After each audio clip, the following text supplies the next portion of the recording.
इस वीडियो में हम देखने वाले हैं एक हाथी की कहानी। राइट।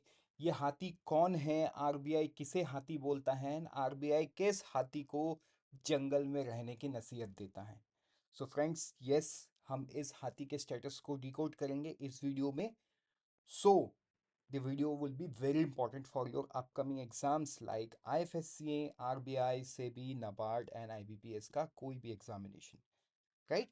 हाल ही में रिजर्व बैंक ऑफ इंडिया के गवर्नर ने ना एक स्टेटमेंट दिया। Elephant in the room appears to have gone out for a walk, we want it to remain in the forest। ऐसा उन्होंने क्यों कहा, कौन है एलिफेंट, किसको जंगल में रहने की नसीहत दी है, ये सारा इस वीडियो में जानेंगे। अंत तक बने रहो इस वीडियो में मेरे साथ। So friends, very good evening and welcome to I exam B. First thing first, what is the news, news क्या है। राइट, एग्जैक्टली गवर्नर ने क्या बोला। देखो, गवर्नर ने अप्रैल 2022 से जो देश में इन्फ्लेशन का हाल है उसको एक हाथी के साथ कंपेयर करके ये बताया है कि अभी इस मोमेंट में हमें इन्फ्लेशन कंट्रोल होता हुआ नजर आ रहा है, क्योंकि ये जो इन्फ्लेशन, या जिसे आरबीआई गवर्नर ने एज एन एलिफेंट बताया, ये एलिफेंट फॉरेस्ट में घूमने गया है and it can come back any time. तो अगर आप उनके एग्जैक्ट स्टेटमेंट को देखोगे तो कुछ इस प्रकार है। The elephant in the room was inflation. The elephant has now gone out for a walk and appears to be returning to be the forest. We would like the elephant to return to the forest and remain there on a durable basis। ये RBI के governor कहते हैं, तो मतलब कहीं ना कहीं chance ये है कि वो वापस भी आ सकता है। लेकिन आरबीआई के governor using his own tools वो ये चाहते हैं कि ड्यूरेबल बेसिस पे वो जंगल में रहे तो ज़्यादा सही है। I hope you got the clarity. अब सवाल जब इन्फ्लेशन पे आया है, एक ट्रेंड आपको समझना इंपॉर्टेंट है कि इन्फ्लेशन में किस तरीके का ट्रेंड लास्ट एक साल में रहा है, so that you have a clear idea कि आज के दिन का स्टेटस क्या है। ठीक है। देखो, अगर मैं इन्फ्लेशन ट्रेंड की बात करूं तो ये जो ब्रैकेट में मंथ लिखा हुआ है ना, ये मंथ है एक्चुअली। ठीक है, ये तो रिलीज डेट है।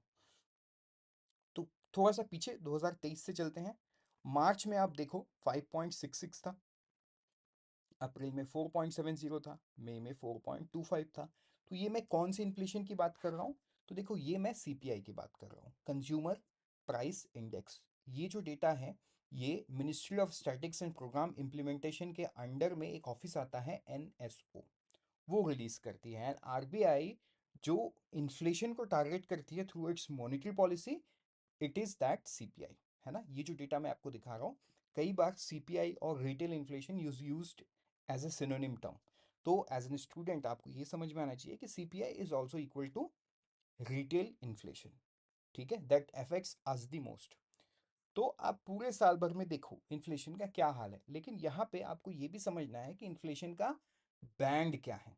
मतलब क्या वो परसेंटेज है जिसमें इन्फ्लेशन को सही बताया गया है। So it is decided by government of India and reserve bank of India. It is at 4% correctly. मतलब 4% देश में अगर इन्फ्लेशन है तो that is the ideal situation. लेकिन देखो, एग्जैक्ट 4% पे उसको मैनेज करना बहुत डिफिकल्ट है, इसीलिए एक टॉलरेंस बैंड बनाया गया ±2% का। तो ये क्या बनता है, 2 से 6%। 2 से 6% के बीच में है तो मतलब इन्फ्लेशन इज वेल कंटेन्ड। अच्छे से समझो मेरी बात, वेल कंटेन्ड। ठीक है। और जितना ये 4% के क्लोज होगा उतना बेटर मैनेज्ड। तो आरबीआई का हमेशा लुकआउट ये रहेगा कि इन्फ्लेशन को ये 4% के आसपास रखे। करेक्ट, एग्जैक्ट 4% नहीं, आसपास रखे। और जब तक ये 2 से 6% के बीच में है तब तक inflation is well contained. Correct. ये सारा कंट्रोल आरबीआई कैसे करती है, मॉनेटरी पॉलिसी टूल्स के साथ। Right, I hope you know about it. Quantitative tools, qualitative tools अलग अलग है। बेसिकली सारे टूल्स को मनी सप्लाई से जोड़ा गया है। ठीक है। इन्फ्लेशन कंट्रोल होता है, उसका जो मेजरमेंट है, उसका जो मतलब आप बोलोगे जो सबसे बड़ा क्राइटेरिया है जो मनी सप्लाई को, सॉरी, इन्फ्लेशन को इन्फ्लुएंस करता है, वो है money supply. The more the money supply, the more is the inflation, the lesser the money supply, the inflation will come down। ठीक है, ये एग्रीगेट डिमांड और एग्रीगेट सप्लाई के इक्विलिब्रियम को बदलता है money supply, and basis on that inflation gets managed. तो आप देखो, ये पूरे साल भर का इन्फ्लेशन ट्रेंड मैं आपके सामने रखा हूं। अब मैं क्या करता हूं, मैं आपको वो 2 मंथ दिखाता हूं जहां पे इन्फ्लेशन कंट्रोल में नहीं था। मतलब आप देखो, जुलाई में, सॉरी, जून में 4.81%, मतलब 4% के पास में आ गया इन्फ्लेशन। कितना बढ़िया कंट्रोल दिख रहा है data, right. All of a sudden जुलाई में क्या होता है, ये 6% को ब्रीच करता है, मतलब टॉलरेंस बैंड के अपर लिमिट को ब्रीच करता है। 7%, उससे 1% ऊपर जाता है, देन 0.44, मतलब 7.44, मतलब लगभग 7.5% हो जाता है। ऑल ऑफ ए सडन कितना बेसिस पॉइंट से जंप किया इन्फ्लेशन। फिर अगले मंथ अगस्त 2023 में थोड़ा सा कंट्रोल में आता है, ठीक है, बट अभी भी टॉलरेंस बैंड से ज़्यादा है। फिर सितंबर में ये टॉलरेंस बैंड के नीचे आ जाता है, मतलब within the tolerance band आ जाता है 5.2, और थोड़ा सा कंट्रोल्ड दिखने लगता है 4.87। ये फिर से बढ़ गया नवंबर में 5.55, फिर से दिसंबर में बढ़ गया 5.69, जनवरी में फिर से कंट्रोल में आ गया, फरवरी में फिर से थोड़ा सा कंट्रोल पे आया है 5.09%। लेटेस्ट क्या है वो तो मैं बात करूंगा। आई होप आपको ये समझ में आया कि ये एलिफेंट क्यों है एंड ये कितना अनसर्टेन है। अभी देखो, अभी आपको लग रहा होगा कि ये ऑटोमेटिक हो रहा है।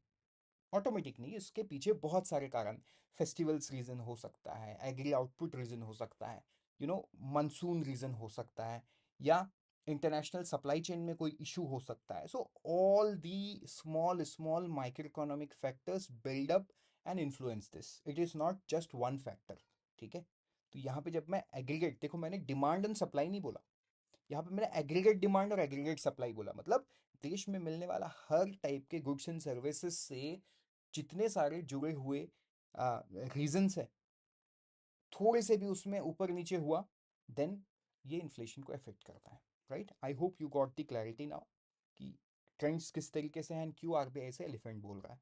आगे बढ़ेंगे, थोड़ा सा आईएफएससीए की बात करेंगे। तो आईएफएससीए में देखो, ये पिछले साल का सिलेक्शन है, 2023 में पहली बार उन्होंने एग्जाम दिया था, एंड फर्स्ट टाइम में कितना बढ़िया रिजल्ट रहा है।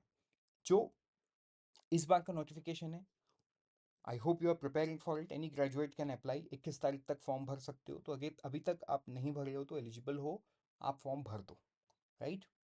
सो अब हम बढ़ेंगे, लेटेस्ट डेटा की बात करेंगे।